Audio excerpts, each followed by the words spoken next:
There's the beaches there. Really, any beach in Cyprus is gorgeous. The water is just shockingly blue and clear, and it's just, every beach there is just amazingly beautiful. And you can just sit there and look off the rocky cliffs into the water and see straight down to the bottom. And it looks super shallow because it's just completely clear, but it's not. So we saw some divers go down, and you see them go into penetrate the top of the water and just start going down, and they just get smaller and smaller and smaller. And you're like, I thought this was 3 feet deep, but they go down so far they practically disappear, and they're just so clear. It's beautiful. They eat a lot of seafood. That's one of the, obviously they're on an island, and so they eat a lot of seafood. Had a lot of squid there, a lot of fish.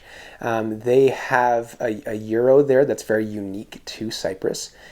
In Greece, they have, the kind of the fold-over gyro. That's, I guess you could compare it to a burrito. But in Cyprus, they have a pocket gyro. And so they'll take the pita and they'll open it up and they'll stuff the meat and the, lettuce and whatever they put in it. Obviously, there's different types. They'll just open it up and they'll stuff it inside, and then they'll eat it that way. So that's something unique that they do over there.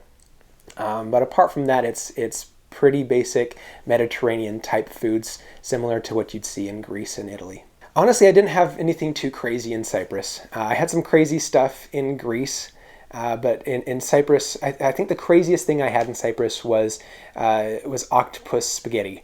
And it wasn't actually half bad. I'm not a big fan of seafood personally, but it actually was pretty good. One very interesting fact about Cyprus that not a lot of people know is that they speak a form of Greek, they call it Cypriot Greek, and it is very similar to Greek. They read the same words, they read the same text. If you open a Greek book, that's what they will read in Cyprus. They don't have their own language, but they pronounce almost every single word differently. In Greek, you say echo, as I have. They say echi in Cyprus. And they just have their own little spin on the language, and it's very unique, and it's very fun to listen to, but it takes a long time to get used to. So I started out in Thessaloniki, Greece, and so I learned that language first, and then I went to Larnaca in Cyprus, and it was just a completely different language, and I had to completely learn the same language again. And it was a really fun experience. The Cypriots, they speak Greek, they understand Greek. And so I wouldn't speak Cypriot to them. I would speak Greek and they would understand. And they'd respond in Cypriot and I'd have to try to understand them. And so, but I didn't really learn to speak Cypriot very well. I learned to understand it. They're all just very laid back. There's a lot of foreigners there. It's very a big foreign hub. You have a lot of people from the Philippines, a lot of people from the Middle East that stop in on their way through. And some decide to make that their home. So it's a very big, it's a melting pot. Essentially, it's a lot of cultures going on there, and so Cypriot culture is very much world culture. Cyprus is very much like Greece in a lot of ways, and so talking about Cypriot culture would be very similar to talking about Greek culture. But one thing that's very unique about Cyprus is that it's essentially been in dispute between Greece and Turkey for a long time. And there's just been wars fought over it for a very long time. And currently it's divided down the middle between Turkey and Cyprus. And there's just in the middle of one of their cities, Nicosia, there's just a line where you have to show your ID to get through. And it's just a very stark difference between the two sides as well, because they're completely different cultures. One of them is a Greek culture, one of them is a Turkish culture. And that line has moved over the years because, they've pushed, the Turks will push and then the Greeks will push. And so that's another reason why Cyprus is very unique. There's people who live in Cyprus who were on the Greek side and now they're on the Turkish side. I served in Pothos and Larnaca. And Pothos is one of the places where Paul went. They actually have a very historical site there, where he was going there to preach, and he was beaten, and so I think it's briefly mentioned in the scriptures, and so that's their claim to fame, is that Paul went there and they beat him up. Most of their cities are along the coast. Their main city, Nicosia, is towards the center, but most of their other cities are next to the water, and very big fishing communities, and a lot of beach goers. It's very much part of their culture, being next to the water. They don't have a lot of places you can go, historical sites per se. But if you like sightseeing, there's just some gorgeous views. They use the euro, most of Europe does. They have a pretty robust bus system. They don't have any metros or trains or anything like that. But if you need to get somewhere, you can take a bus, and you might have to wait a little bit longer than you would in most major European countries, but it's definitely better than it is here in America. So you can get anywhere you need to go by bus. The Cypriot people are very open. They're very loose. They're very, this is life and I'm living it to the best. And so sometimes you run into some interesting people who are just living their life, and they say crazy things to you. And you're just like, okay, well, that person just living their life, and they don't care. They don't care at all. And that's all I'll say about that. Some people will come up and like try to touch you, and I had people just come grab you, and that's just the way their culture is a little bit. And I shouldn't even say that's their culture. That's just some people in their culture. It's just an open culture, and so it's free for people to be like that. It's always hot there. There was one day where it got up to be, I think it was like 110 degrees and 95% humidity.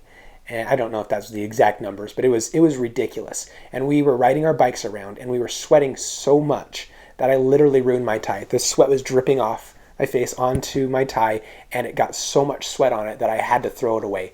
And that's just kind of how the weather is over there a lot. It gets very warm. But apart from that, generally clear skies, very beautiful, very hot. Something unique about Cyprus is it seems as though every old Cypriot man is married to a Filipino woman.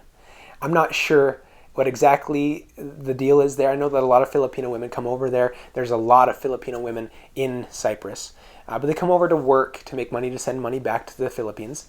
But a lot of them end up marrying the guys they're working for. And so I don't know what happens to all the Cypriot women, but it seems as though all the Cypriot men are married to Filipino women. So I'm not sure. I don't know where the Cypriot women go, but you don't see a lot of them. It's mostly older Cypriot men. It's the whole country is like a retirement community. It's all old men. You almost never see young people unless they're foreigners.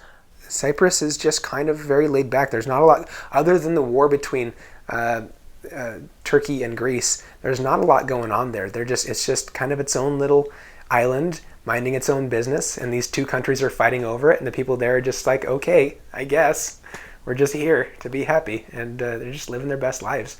There's not a whole lot going on there, but it is gorgeous. I recommend people visit, maybe not during the heat of the summer per se, but it is a gorgeous country. They've got a lot going on. The center of the island is very mountainous and green, where obviously on the outskirts they have beautiful beaches.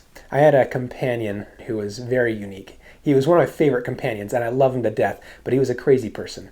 His name was Emil Helt, and he's from Denmark, and he was just hilarious. Everything he did was just off the walls crazy. For example, he grew up on a farm, and he loved cooking, so he had a chef's outfit, and he decided to bring it on to the mission. So he brought 3 sets of clothes. He brought church clothes that he could wear to talk to people. He brought his normal clothes. We would wear normal clothes on P-Day on Mondays when we would go out and shop. So he brought those 2 sets of clothes, the normal set, that what everybody else brings. But he also brought his farmer's clothes, so overalls and a plaid shirt and work boots. And he brought a chef's outfit, including the hat. And when we left the MTC, he had acquired a couple of things, and he realized he didn't have room to bring some stuff. And so he decided to leave his regular clothes behind. So he showed up in Cyprus with church clothes, a farmer's outfit, and a chef's costume, essentially. And that's what he would wear when we went out to do shopping. But it wasn't just one or the other. He wouldn't go out dressed as a farmer or as a chef. He would mix them. And so he'd have work boots and then church socks, and he would tuck his pants into his socks because we were riding bikes and he didn't want it to get snagged, which is fine, but he wouldn't take it out. And so he'd get off the bike, and he has his overalls tucked into his socks, and he's got a chef's shirt underneath and the hat. You'd think he'd leave the hat at home, but he didn't. He wore the hat. And we'd be walking around the store, and he just looked so ridiculous that I couldn't be seen with him. I'd have to stay like 5 feet away and pretend I didn't know him because he was so ridiculous. But it was hilarious, and I love that kid. He did that every Monday. for 2 months. It was hilarious.